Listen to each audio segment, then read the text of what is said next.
అందరికీ శనార్థులు మంచిగున్నారులా నేను వచ్చేసిన ఇయాల సుతం సూపర్ వార్తలు పట్టుకొచ్చిన ఇంకెందుకు ఆలస్యం మొదలు పెద్ద వార్తలు చూద్దాం పారి పాకిస్తాన్ కు పోయి యుద్ధం ఆపుతారట కేఏ పాలు ఈయనకున్న కాన్ఫిడెన్స్ లా మనకు కొద్దిగున్న సాలు సీఎం మీద మంత్రుల గుస్సా అందరికి తెలిసిన ముచ్చటనే కదా ఐలెస్సా సర్కార్ ఖజానాకు శీఘ్రం అట్లుంటది మిస్ వరల్డ్ సంస్థల వ్యవహారం ఏడుస్తున్న పాకిస్తాన్ ఎంపీలు కయ్యం పెట్టుకున్నప్పుడు తెలియదా సార్లు సైనికులకు మద్దతుగా సీఎం ర్యాలీ పాకిస్తాన్ ఇస్తారట పెద్దమ్మ తల్లికి బలి చెరువుకు గట్టు ఇంటికి గుట్టుండాలంటారు అసొంటిది రేవంత్ సారు ఇంటి గుట్టంతా బజార్లో పెట్టిందని కుత ఉడికిపోతుండట తెలంగాణ మంత్రులు తెలంగాణ రైజింగ్ అని నినాదాలు తీసుకుంటా రాష్ట్రం దివాలా తీసింది అప్పు పుడతలేదని అడ్డగోలు మాటలు మాట్లాడితే ఎట్లా ఏమన్నా తలకాయ ఉన్న పనే చేస్తుండా ముఖ్యమంత్రి గిట్లయితే ఎవ్వలొచ్చి పెట్టుబడులు పెడతారని గుసగుసలు వినపడుతున్నాయి ఇంటి గుట్టును బజార్లో పెడుతుండు ముఖ్యమంత్రి అని మసిలిపోతుండట తెలంగాణ మంత్రి సార్లు మొన్న సర్కారు ఉద్యోగులు పైసలని పీక్క తింటుర్రు ఏడికెళ్ళి దేవాలే పైసలు ఎట్లా పుడతాయి పైసలు ఎవ్వడు ఏడికి పోయినా నమ్ముతలేడు దొంగను చూసినట్టు చూస్తుండ్రు అయినా కూడా ఉన్న పెట్టు లేకున్నా పెట్టు కరెంటు ప్లగ్గుల ఏలన్న పెట్టు అని ఉద్యోగుల బొండిగ మీద కూసుంటురు అన్నట్టే సీఎం సారు ఉద్యోగుల మీద దుమ్మెత్తి పోసిండు సాటుకు మాట్లాడింటే ఏందో అనుకోవచ్చు గాని వేల మంది ముంగట గట్లా అనే అక్కడే ఉన్నది తెలంగాణ రైజింగ్ అని నువ్వే ఫ్లెక్సీ లేవని డప్పు కొడతావు మళ్ళా నువ్వే రాష్ట్రం దివాలా తీసింది పైసలు లేవు బీకారైనం బిచ్చమెత్తుకుంటున్నావని తుచ్చం మాటలు మాట్లాడితే ఎట్లా ఏమన్నా సోయున్న పనేనా అది గీసొంటి మాటలు మాట్లాడే రాష్ట్రంలో కాంగ్రెస్ సర్కార్ అంటేనే జనం తిట్టుకునేటట్టు చేస్తుండు ఏడుకన్నా పోయినా మాకు కూడా ఇల్వ లేకుండా చేస్తుండు ముఖ్యమంత్రి పైసలు లేవని చేతులెత్తేస్తే మేమెట్లా హామీలు తీరుస్తామని చెప్తాం ఉద్యోగ సంఘాలకు నచ్చ చెప్పేటందుకు మా నెత్తి నొప్పికొస్తుంది ఆ డ్యామేజ్ కవర్ చేసేందుకు దేవుడు దిగొస్తుండని దగ్గరోళ్ళ దగ్గర దగ్గుకుంటా బాధపడుతుర్రట పాపం ఉన్న మాట చెప్తే ఊళ్ళో ఉండనియరన్నట్టు చేతనైతలేదని ఉన్న మాట చెప్తే కూడా మంత్రులు గట్లా అనుకుంటే ఎట్లా అని మాట్లాడుకుంటుర్రట సీఎం సారు అభిమానులు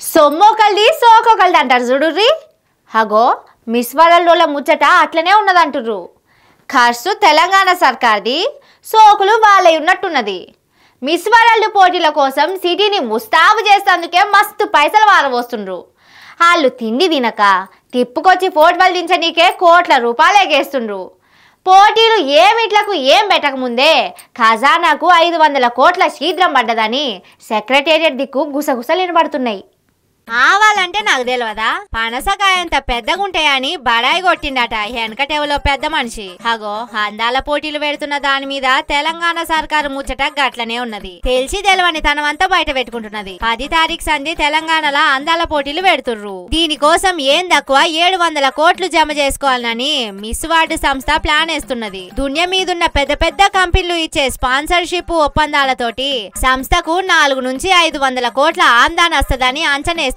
అయితే ఈ పోటీలకయ్యే ఖర్చంతా రాష్ట్ర సర్కారే పెట్టుకుంటదని మనోళ్లు మాటిచ్చిండ్రు కానీ అచ్చే ఆమ్దానిలా రూపాయికి 95 పైసలు మిస్ వార్డు సంస్థకే పోయేటట్టు ఒప్పందాలు చేసుకుంటాని అంటుర్రు తెలిసినోళ్లు ఇప్పటికే మిస్ వార్డు పోటీల కోసం 100 కోట్లు ఖర్చు పెడుతుంది మన సర్కారు అదిగాక వాళ్ళు అస్తుర్రని సిటీని ముస్తాబు చేసేందుకు కూడా ఖజానాకు శీఘ్రం పడ్డట్టే అయితే ఖర్చులన్నీ స్పాన్సర్షిప్ నుంచి వచ్చే ఆమ్దాని తోటి ఎల్లదీస్తుంటామని సర్కార్ చెప్తుంది గాని అంత సీన్ లేదంటుర్రట ఆఫీసర్లు మిస్ వార్డు ప్రోగ్రామ్ ను 150 దేశాల్లో లైవ్ టెలికాస్ట్ చేస్తుర్రు ఆ లైవ్ టెలికాస్ట్ స్ట్రీమింగ్ రైట్స్ ను బాగానే టీవీలకు అమ్ముకునే వరకు అట్లా కూడా మిస్ వార్డు సంస్థకు బాగానే ఆమ్దాన్ వచ్చింది ఇక టికెట్లు అమ్ముకున్నందుకు అది ఇంత పైకం వస్తుంది కానీ వచ్చిన రూపాయి అంతా ఆ సంస్థకే పోతుంది గాని సర్కార్కి ఏం మిగులుతుందో సర్కారు బయటకు చెప్తలేరని అంటుర్రు ఇవన్నీ ఎరికేనోళ్ళు మిస్ వార్డుల రూల్స్ ఏందో తెలియకుండా ఆగమాగం పోయి ఒప్పందాలు చేసుకునే వరకు తెలిసి తెలవని తనం బయట పెట్టుకుండ్రని ముక్కిరుస్తుండ్రు ఏవైనా కూడా తెలంగాణ బ్రాండ్ దెబ్బ తినకుండా చేస్తే అదే 10,000 మరి చూడాలే ఏమైతదో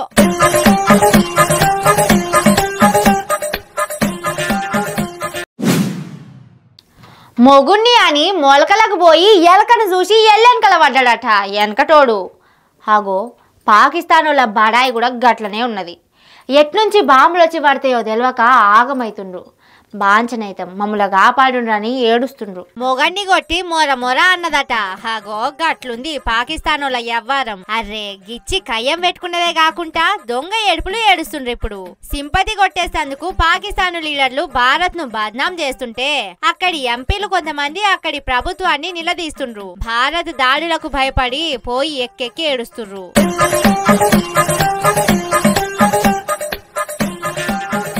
పాకిస్తాన్ ను ఆ దేవుడే కాపాడాలే, పాంచనైతే మమ్మల్ని కాపాడురని బొబ్బ పెడుతుండ్రు. భర్తతోటి ఎందుకు కయ్యం పెట్టుకుండ్రు?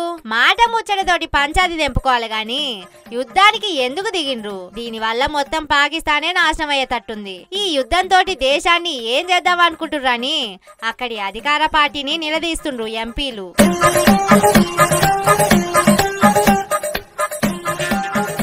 వారం రోజులు యుద్ధం చేస్తే దేశంలో గోధుమ పిండికి కొట్టుకసొస్తారు. హసంటోళ్ళు మనతోటి యుద్ధానికి దిగి శీత్వ కథలు పడుతుర్రు.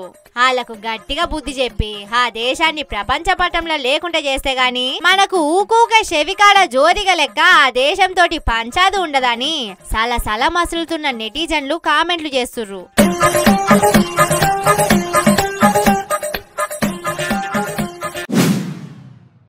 బీజేపీ సీఎంల కంటే కాంగ్రెస్ సీఎం రేవంత్ రెడ్డి సారే నయం ఉన్నాడు. బీజేపీల కంటే ముందుగాలే మన సైనికులకు మద్దతుగా ర్యాలీ తీసి దేశభక్తిలా నాకు తిరగలేదనిపించుకుండు. హైదరాబాద్కి వెళ్ళే పాకిస్తాన్ వాళ్లకు వార్నింగ్ ఇచ్చి పడేసిండు. రాహుల్ గాంధీ సార్ కూడా గీ తీర్ల వార్నింగ్ ఇవ్వలే పాకిస్తాన్ వాళ్లకు. హగో అట్లా ఇచ్చి పడేసిండు. సీఎం రేవంత్ సారు దేశభక్తిని చూసి బీజేపీలే కుళ్ళుకుంటారు కావచ్చు. ఆపరేషన్ సింధూర్ మీద బీజేపీల కంటే ఎక్కువ సీఎం సారే బీజేపీ సర్కార్ ను మస్తు తారీఫ్ చేస్తుండు. మోడీ సార్నైతే మొగుల్ మీదకెక్కిస్తుండు. ఇక అదే పాయరం తోటి నిన్న మాపటి నుంచి హైదరాబాద్ లో సచివాలయం కాడ నుంచి ఇందిరాగాంధీ విగ్రహం దాకా ర్యాలీ తీసిండు. ఈ యుద్ధ సమయంలో మేమంతా సైనికుల ఎమ్మడే ఉంటాం, సెంటర్ సర్కార్ ఏం చర్యలు తీసుకున్నా మద్దతిస్తామని చెప్పుకొచ్చింది. ఇక పాకిస్తాన్ వాళ్ళకైతే చిన్న వార్నింగ్ ఇయ్యలే సారు. మా దిక్కు చూస్తే మిమ్ముల ప్రపంచ పటంలో లేకుండా చేస్తాం. మేం శాంతి కోరుకుంటాం. మాతోటి లొల్లికి దిగితే మీ సావు మీరు కొని తెచ్చుకున్నట్టే. మా ఆడిబిడ్డల కుంకుమ తీసినామని సంబరపడుతుండ్రు కదా. మీ దేశంలో నెత్తుడి సింధూరం బారిచ్చి మా అమరులకు ఆత్మశాంతి చేస్తామనుకుంటా సారు మస్తుగా మాట్లాడిండు. एक बात मैं साफ कहना चाहता हूँ, अगर हमारे वीर जवानों ने चाहे तो रातों रात इस दुनिया के नक्शा से पाकिस्तान को हम मिटा देंगे. हम चाहे तो कल के दिन सूरत भी नहीं देखेगा पाकिस्तान. ये मत समझो हम शांति काम के, हम गांधी जी के वारिस है. हम शांति से अंग्रेजों को हरा दिए. हमारे देश ने आपके देश को भी हम आजादी दिलवाए. ఇక ఢిల్లీలో కూడా మా రాహుల్ గాంధీ ఖర్గే సార్లు సెంటర్ సర్కార్ కు మద్దతు ఇచ్చిండ్రు. దేశ భద్రత ముచ్చట్ల మేం సెంటర్ సర్కారు వెనక పొంటే ఉంటామని మళ్ళోసారి చెప్పుకొచ్చిండు. అయితే దేశభక్తిలా కాంగ్రెస్ వాళ్ళు మార్కులు కొట్టేస్తుండని అర్జెంటుగా రేపు మనం ఇసొంటిదే కార్యం ప్లాన్ చేయాలని కమలమయ్యలు ఉరుకులాడుతుండట.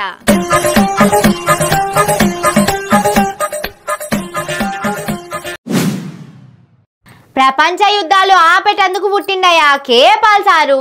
ఇప్పటికే దునియా మీద ఎన్ని దేశాలుంటే అన్ని దేశాల యుద్ధాలు ఆపేసిండు అని మేమంటలేం, ఆయనే చెప్పుకుంటుండు. అదే ఎక్స్పీరియన్స్ తోటి శిష్యుడు మోడీ సార్కు చెప్పి ఐతారం నాడు పాకిస్తాన్కు పోతుండట. యుద్ధం బంద్ చేయమని వాళ్ళకు చెప్పొస్తాడట. ఎర్రగడ్డ దిక్కు ఏమన్నా పోతున్నాడా అని అనుమానపడేరు. లే ఆంధ్రలుండే ఈ మాటలు చెప్తుండు. కేపాలు ఎప్పుడు ఎవ్వల్ని డిసప్పాయింట్ చేయడు కదా. మళ్ళోసారి మన ముంగట్కొచ్చి పాకిస్తాన్ కు పోయి యుద్ధం ఆపుదామని చెప్పుకొచ్చిండు. నవ్వాపుకుంటురులే కానీ నిజంగానే అన్నాడు. ఆదివారం నాడు పాకిస్తాన్ కు పోయి అక్కడి ప్రధాని తోటి పంచాయత్ చేసుకొని వస్తాడట. శిష్యుడు మోడీ సార్ కూడా ఈ ముచ్చట చెప్పిండట. అట్లనే మొన్న అమెరికా పోయి ట్రంప్ ను తప్ప అందరినీ కలిసి ప్రపంచ శాంతి కోసం ఎట్లెట్లా పాటుపడుతుందో అంతా చెప్పుకొచ్చిండట. మోదీ గారిని అమిత్ షా గారిని శనివారం కలిసిన తర్వాత నేను ఆదివారం పాకిస్తాన్ వెళ్తున్నాను. వీళ్ళు 10 రోజులు టైం అడిగారు. నిన్ననే పెద్ద ఆయనతో మాట్లాడాను. ఆయన చెప్పకూడదు, మీరు అడిగారు కనుక నేను సత్యం చెప్పాలి కనుక చెప్తున్నా. పాకిస్తాన్ యుద్ధం ఆపడానికి అన్ని ప్రయత్నాల్లో ఉన్నాను. గిసొంటి రావద్దంటే నన్ను ప్రధానిని చేస్తే ఏ పర్సన్ ఉండదు. అందుకే మీరంతా కేఏ పాల్ ఫ్యాన్స్ పేరుతోటి వాట్సాప్ గ్రూపులు పెట్టి నన్ను ప్రధానిని చేయండి, తర్వాత దేశాన్ని నేనెట్లా మారుస్తానో చూడురని చెప్పబట్టిండు. వాట్సాప్ గ్రూపులతోటి ప్రధాని మంత్రి అంటే ఏదో రోజు నువ్వు ప్రధాని అయితావు పాలు, ప్రధాని అయితావు. ముందైతే పాకిస్తాన్ పోయి ఇండియా తోటి పంచాది పెట్టుకోకుండా మంచిగా చెప్పిరా సరేనా? అన్నట్టు పాకిస్తాన్ కు పోతానంటున్నావు, ఇన్సూరెన్స్ తీసుకొని పో పైలం మరి.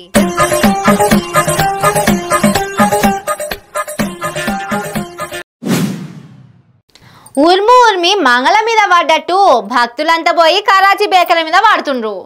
పాకిస్తాన్ నగరం పేరు మన దేశంలో ఎందుకని కరాచీ బేకరీలు ఏడుంటే ఆడకు పోయి లొల్లి పెడుతుండ్రు. మరి పాకిస్తాన్లో కూడా హైదరాబాద్ నగరం ఉన్నది, అక్కడి పేరు ఇక్కడెందుకు తీయమని లొల్లి పెడతారా ఎట్లా అని అడుగుతుండ్రు కారిపోతున్న కమలనాథుల దేశభక్తి చూసినోళ్ళు. ఎక్కడేం పని లేదు ఎక్కిరియం అన్నట్టు కమలయ్యలంతా కరాచీ బేకరీ మీద పడుతుర్రు. ఎన్నడో 60 ఏళ్ల కింద దేశం విడిపోయినప్పుడు కరాచీ నుంచి హైదరాబాద్ కొచ్చి కామచంద్ రామ్నాని అనే హిందూ సేటు ఈడ బేకరీ పెట్టిండు. ఇప్పుడు ఆ వ్యాపారాన్ని వాళ్ళ మనవళ్ళు చూసుకుంటుర్రు. ఇప్పుడు పాకిస్తాన్ కు మనకు పడతలేదు కాబట్టి ఆ దేశంలో ఉన్న సిటీ పేరుతోటి ఈడ బేకరీ ఎందుకు నడిపిస్తుండ్రు? పేరు మార్చుండని కరాచీ బేకరీ బ్రాంచ్ల ముంగటికి పోయి లొల్లి పంచాది చేస్తుండ్రు బీజేపీ హిందుత్వ సంఘాలోళ్ళు. ఈ హిందుత్వ సంఘాలోళ్ళు బీజేపీల లాజిక్ ప్రకారంగా కరాచీ కూడా అఖండ భారత్ ల భాగమే కదా, మరి దానికెందుకు లొల్లి పెడుతుండని నెటిజన్లు గట్టిగానే అరుచుకుంటుర్రు. పాకిస్తాన్ లో కూడా ఓ హైదరాబాద్ ఉందని ఇప్పుడు హైదరాబాద్ పేరు కూడా మార్చాలా? అయితే లాహోర్ అనే పేరు లవకుశులు ఏలిండ్రని వచ్చింది, వాళ్లకు ఆడ గుడి కూడా ఉన్నది. అయితే పాకిస్తాన్ వాళ్ళు లాహోర్ పేరు మార్చుకోవాలనా ఇప్పుడు అని ఇంకొందరు మండిపడుతుర్రు. అంతగానం దేశభక్తి ఉంటే పోయి బార్డర్ల కొట్లాడాలి గాని చట్టబద్ధంగా వ్యాపారం చేసేటోళ్లను పట్టుకొని పేరు దియాలని బెదిరించుడేందని మండిపడుతుండ్రు నెటిజన్లు.